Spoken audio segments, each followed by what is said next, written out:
Hi everyone, welcome back to the channel. Today we're going to go through the building process, slowly choosing which parts we're going to be keeping. Particularly I'm talking about the bolts and the nuts, and those then will be plated. Also the engine is back, so we're putting that engine back together again and see if we've got any dramas there. Firstly, before I forget, a big shout out to Gary in New Zealand. Thanks for coming along, and I'm glad you're enjoying the videos.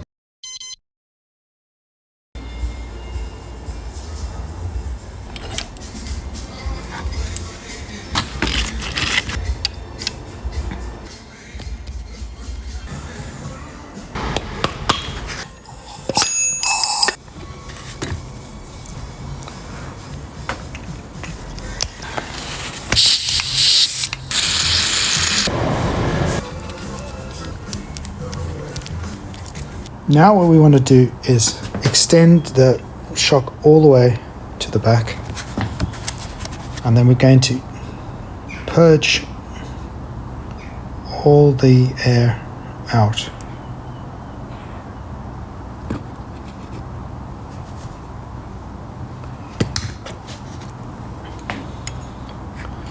So you want to try and raise the head of the hole as high as possible. And with the twisting motion, you can see I'm getting rid of the bubbles. And I'm pushing it in, and basically with it raised up, I'm getting rid of a lot of bubbles.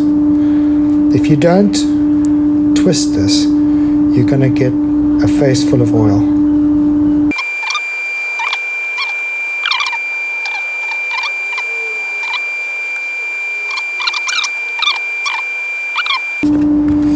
Now we're going to introduce the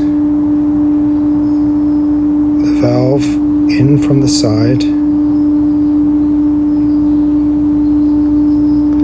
like that.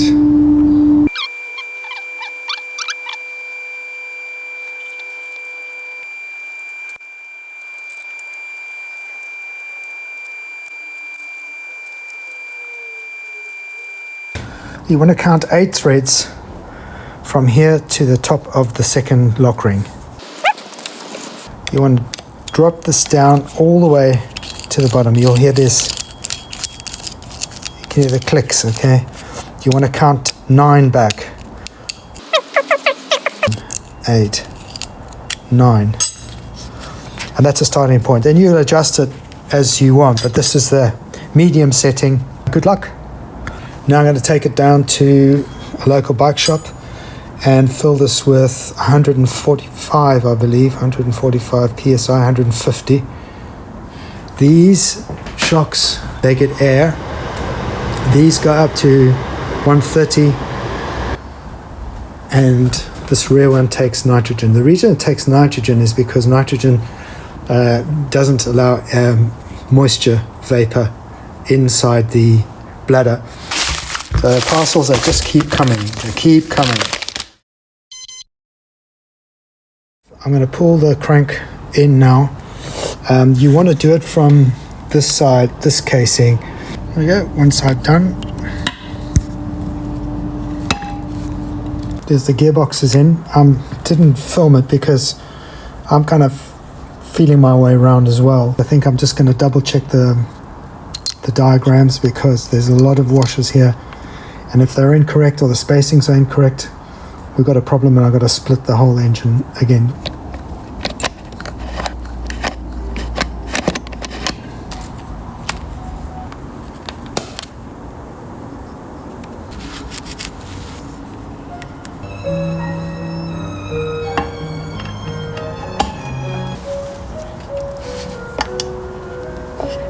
So now this is where this comes in handy, because now I don't have to hunt around for the bolts.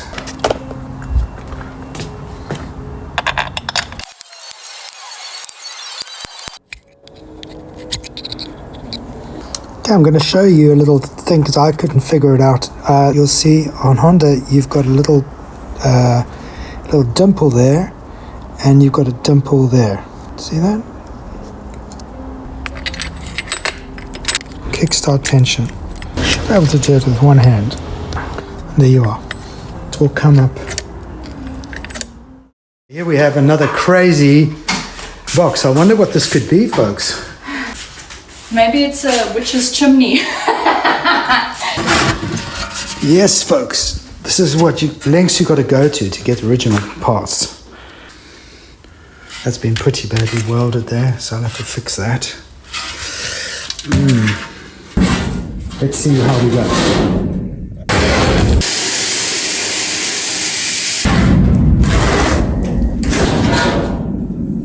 Well, this looks like one of those impossible tasks that only I would try as best I can.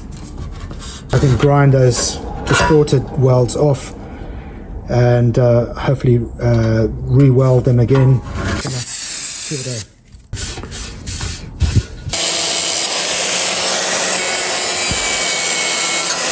I want the material in its deformed state to be almost the same thickness all round, so that when I apply air and heat, that it uniformly comes up to the surface. Uh-oh. Unfortunately, I've got some issue with how I laid this out. The gearbox is stiff. Okay, I'm going to have to study what's going on. Generally what they do is they produce these washers that only fit in one way. I had this washer, I'd actually had on this side, which was wrong. So that goes in there, this goes back on here, and that extra compression would have caused this to sit and push this up against the casing. Have a look at this, do a freeze frame. This is the gearbox. Alright, that's how it should be. Should spin freely. Well, I hope this little bit of advice that I'm about to give you is going to help you save a lot of time. This is a Mitaka replacement piston. They look like this. But here's the difference. The inside skirting area, I don't know what you call it exactly, but it is a lot wider than the small end bearing. You can see the gap there, right? Now the size of this bearing is 29, roughly 29, and the original one for the standard piston is 25. So please bear that in mind. So for the clutch center lock nut, 82.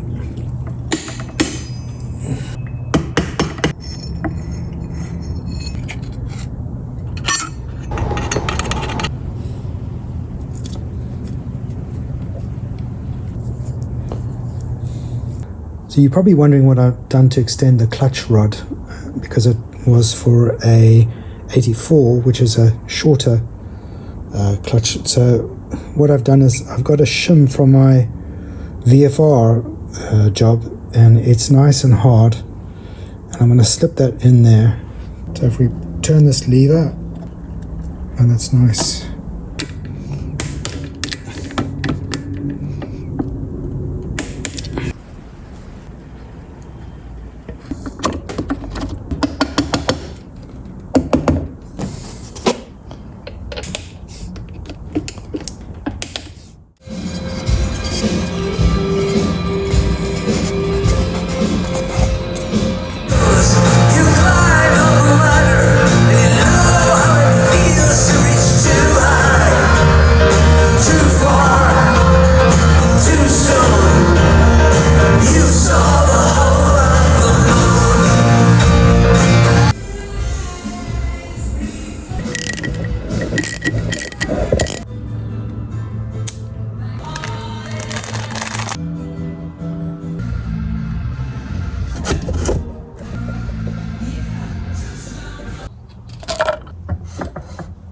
The piston coming up to the gasket, bearing in mind this still needs to be compressed, so it won't be much higher than that.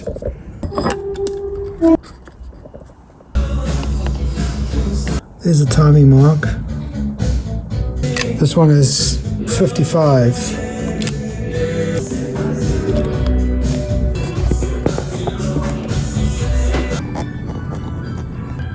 drive sprocket. It's an 8, that's 27. So the carb housing is on now. I need to get that into the bike soon, so that's got to be stripped off now. I've got all the parts, all the bolts I need. So now they're going to be laid out on the table and get ready for plating. In the meantime, I'll put the engine in. Do yourselves a favor, don't waste money on cheap replacement gaiters.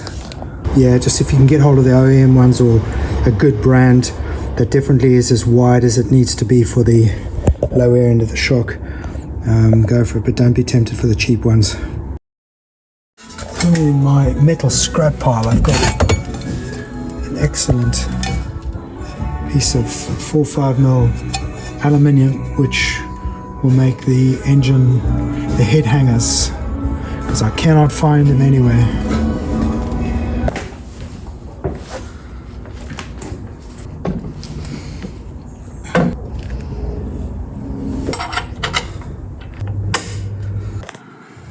So this is the piece that I have to manufacture.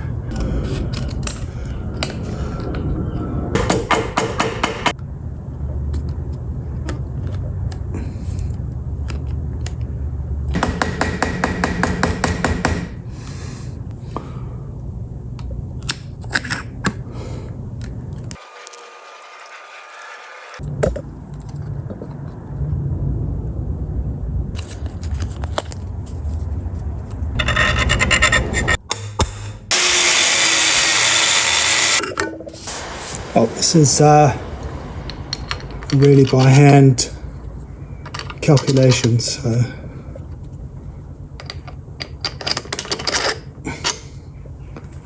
Okay.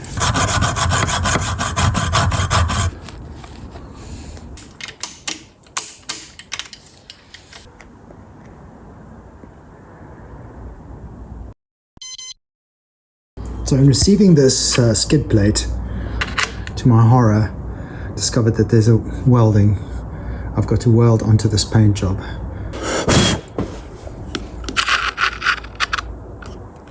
So I've put on some tack welds on the other side. So now I'm just gonna seam these out, and these are all in position.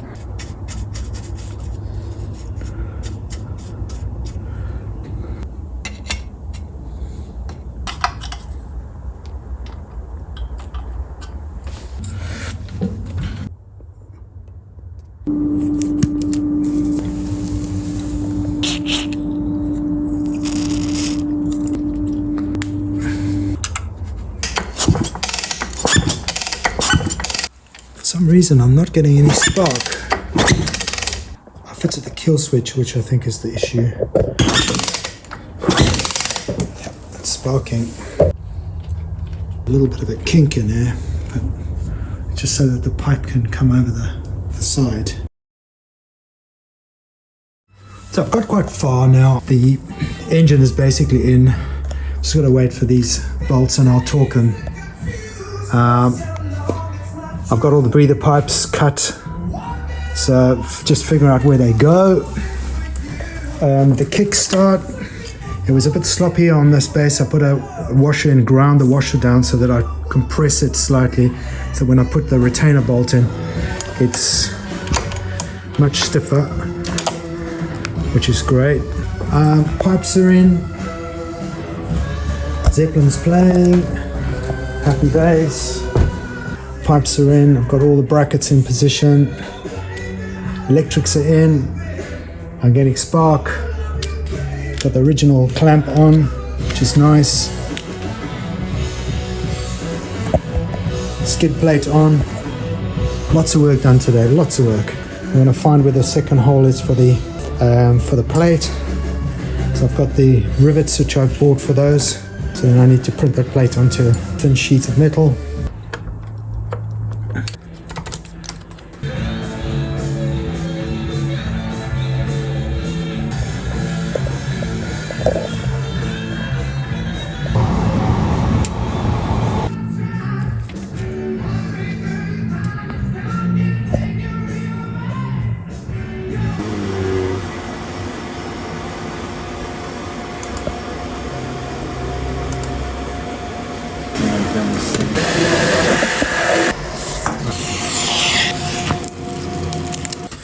We've got some very thin brushed aluminium.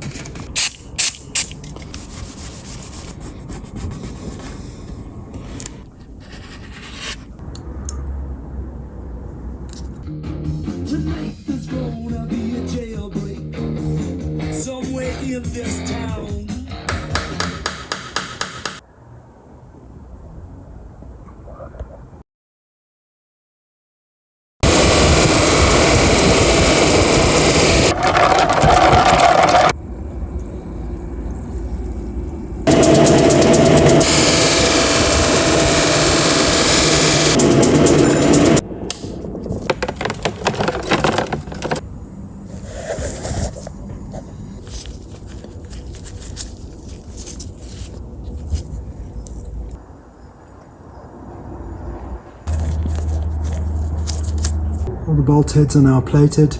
The washers weren't plated, they didn't tape very well to the nickel, so I'll have to make a plan with those. It might not be a problem, but at least I'm not going to get a rusty bolt head. So I devised the way to make a dip for the spokes. So I'll put that in the polisher and we'll see how those turn out just fine. You can see it's clearly plated. The difference in color is quite obvious. The thing on the right is silver, this is nickel.